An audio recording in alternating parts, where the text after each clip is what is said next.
1931లో British వాళ్ళు కులగణన చేస్తే 100 ఏళ్లలో ఎవడు చేయలేకపోయింది, ఎవడు ధైర్యం చేయలే ముట్టుకోనికే. కానీ మీ సోదరుడుగా మీ రేవంత్ అన్నగా దేశంలోనే మొట్టమొదటి రాష్ట్రంగా ఉత్తమ్ కుమార్ రెడ్డి గారిని బాధ్యత ఇచ్చి దామోదర్ రాజనరసింహ గారిని బాధ్యత పెట్టి దేశంలోనే మొట్టమొదటిసారి కులగణన చేసి 56.36% బలైన వర్గాలు ఉన్నారు అని లెక్క తేలిస్తే ఈ రోజు విధిలేని పరిస్థితుల్లో నరేంద్ర మోడీ దేశం మొత్తం నేను లెక్క కడతా, బీసీల లెక్క తీస్తా అన్నాడు.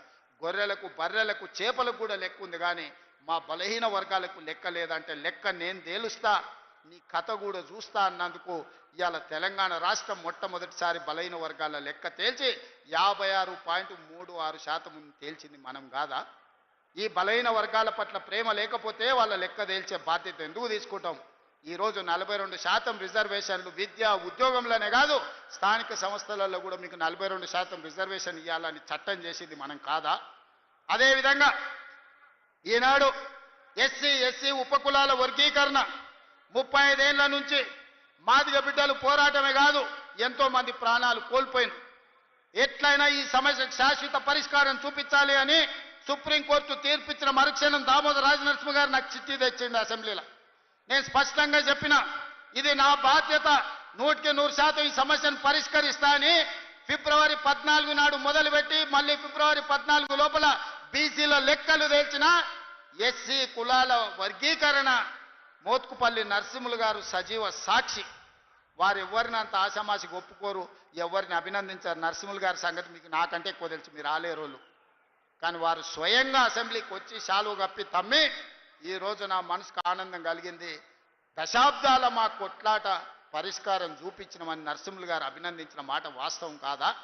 ఇవాళ ఎస్సీ కులాల వర్గీకరణ చేసి ఆ చిక్కుముళ్ళని ఇప్పింది ఈ ప్రభుత్వం కాదా అని నేను అడుగుతున్నా.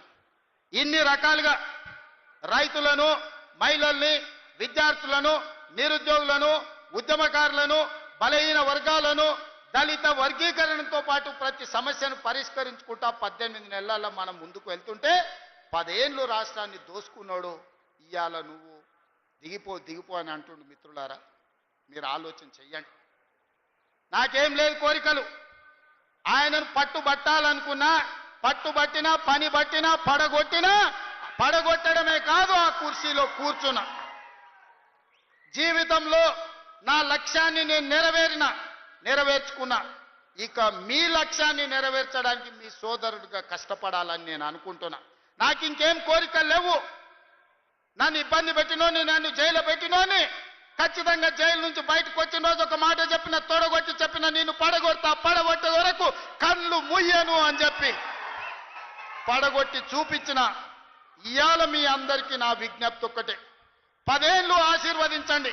ఈ తెలంగాణ రాష్ట్రాన్ని $1 ట్రిలియన్ ఎకానమీగా మార్చి ప్రపంచానికి ఆదర్శంగా నిలబడి బెంగళూరు, చెన్నైయో, ముంబైయో, ఢిల్లీతో కాదు న్యూయార్క్, టోక్యో, జపాన్ దేశాలతో పోటీ పడే విధంగా తెలంగాణ రాష్ట్రాన్ని అభివృద్ధి పదం వైపు నడిపించే శక్తిని మీరు ఇవ్వండి మిత్రులారా. మీరిచ్చే శక్తితోని మూసీ నది ప్రక్షాళన చేస్తా, రీజనల్ రింగ్ రోడ్డు నిర్మిస్తా, భారత్ ఫ్యూచర్ సిటీని ప్రపంచానికి ఒక గొప్ప నగరంగా అందిస్తా. ఈ రోజు బలహీన వర్గాల పిల్లలు డాక్టర్లు, లాయర్లు, ఇంజనీర్లుగా, ఐఏఎస్లు, ఐపీఎస్లుగా రాణించి ఈ దేశ పునర్నిర్మాణంలోనే మీరు భాగస్వాములుగా ఉండాలి, మీకు బాధ్యత ఉండాలి అనే విధంగా తీర్చిదిద్దే విధంగా నేను ప్రయత్నం చేస్తాం మిత్రులారా. అందుకే ఇవాళ మిమ్మల్ని అందరిని అడగదలుచుకున్నాం. లక్ష్మీ నరసింహస్వామి కాళ్ళ దగ్గర ఈరోజు మనందరం కూర్చున్నాం. ఆ స్వామి సాక్షిగా అభివృద్ధి చేసే శక్తిని ఇవ్వండి. ఈ తెలంగాణ రాష్ట్రాన్ని, ఆగమైన తెలంగాణను మనం పునర్నిర్మించుకుందాం. ఇవాళ ఒక్క నోటీస్ ఇస్తేనే ఆయన ఆగమాగం అవుతున్నాడు. నెలల కొద్ది జైళ్ళల్లో గడిపిన మేమేమనుకోవాలి? నువ్వు దేవుడువా? నువ్వు మనిషివే కదా. ఆనాడు ప్రధానమంత్రిగా పనిచేసిన పివి నరసింహారావు ఒక సెషన్స్ మేజిస్ట్రేట్ ముందర పోయి చేతులు కట్టుకొని నిలబడ్డాడు కోర్టు నోటీస్ ఇస్తే.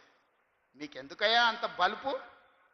మీరు చేసిన తప్పులకి ఇవాళ కమిషన్ నోటీస్ ఇచ్చింది, జవాబు చెప్పాల్సింది పోయి ఎదురుదాడి మా మీద చేస్తున్నారు. నువ్వు మా మీద దాడి చేసుడు కాదు, ఇది కాళేశ్వరం కమిషనా, కాంగ్రెస్ కమిషనా అడుగుడు కాదు. నీ పార్టీలో ఉన్న దయ్యాల గురించి నీ బిడ్డనే చెప్పింది కదా. ఆ దయ్యాలు, కొరివి దయ్యాలు ఎవడో తెలంగాణ ప్రజల్ని ఎట్లా పట్టి పీడిస్తుండ్రో ఇవాళ నీ బిడ్డ అడిగిన ప్రశ్నకు సమాధానం చెప్పమని బీఆర్ఎస్ నాయకులను అడుగుతున్నా. ఇప్పటి నుంచి అది దయ్యాల రాజ్య సమితే తప్ప అది భారత రాష్ట్ర సమితి కాదు, అది దయ్యాల పార్టీ అని మన కార్యకర్తలు ఊరూరాలు చెప్పాలి. ఎవడు కనిపించినా ఒకటే చెప్పారు, అరే దయ్యాలు వచ్చినాయి రా భయ అని. ఇంకా వాళ్ళని పేరు పెట్టి పిలువకారు ఎక్కడ కూడా.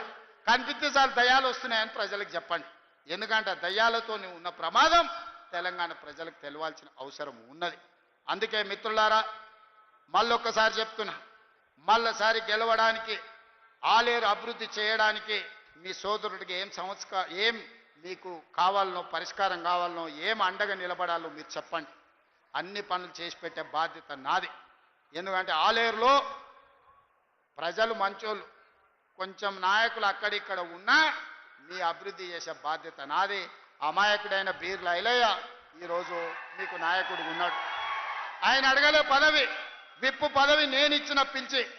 ఎందుకంటే బలహీన వర్గాల నుంచి నా వెనకాల కూర్చుంటే ఒక బీర్ల ఐలయ్య ఉండాలి, ఒక ఆది శ్రీనివాస్ ఉండాలి, ఒక అట్లూరి లక్ష్మణ్ ఉండాలి, ఒక రామచంద్ర నాయక్ ఉండాలి. బలహీన వర్గాలు నా వెనకాల కూర్చుంటే సభకు నిండుదనం వస్తుందని వాళ్ళందరినీ విప్పులుగా వేసి ఈరోజు మీ ప్రాతినిధ్యాన్ని పెంచే ప్రయత్నం చేస్తున్నాం. రాహుల్ గాంధీ గారి లక్ష్యం నెరవేర్చడమే నా బాధ్యత అని తెలియజేస్తూ, ఇంతసేపైనా ఓపిక ఉన్న మా సోదరులందరికీ నిండు మనసుతో ఆశీర్వదించడానికి ఇక్కడికి విచ్చేసిన ఆలేరు ప్రజలందరికీ కూడా మనస్ఫూర్తిగా అభినందనలు తెలియజేస్తున్నా. మీరందరూ అండగా నిలబడతారా? తెలంగాణ రాష్ట్రాన్ని పునర్నిర్మించుకుందామా? మీరందరు సిద్ధమేనా? మీరందరూ అండగా ఉంటారు కదా? అండగా ఉంటా అన్న వాళ్ళందరూ చేయి పైకెత్తండి. మా అక్కలు కూడా, అక్క కోటీశ్వరులను వచ్చేసారి 1 కోటి ఓట్లు రావాలంటే మా ఆడబిడ్డలే కోటీశ్వరులు అయ్యి నాకు అండగా నిలబడాలి.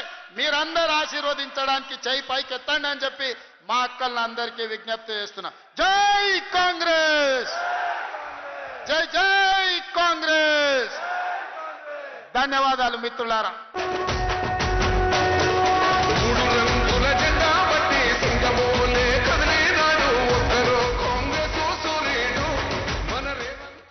గౌరవనీయులైన ముఖ్యమంత్రి గారు ఇందిరమ్మ ఇండ్లు మంజూరీ పత్రాలు ఇస్తారు.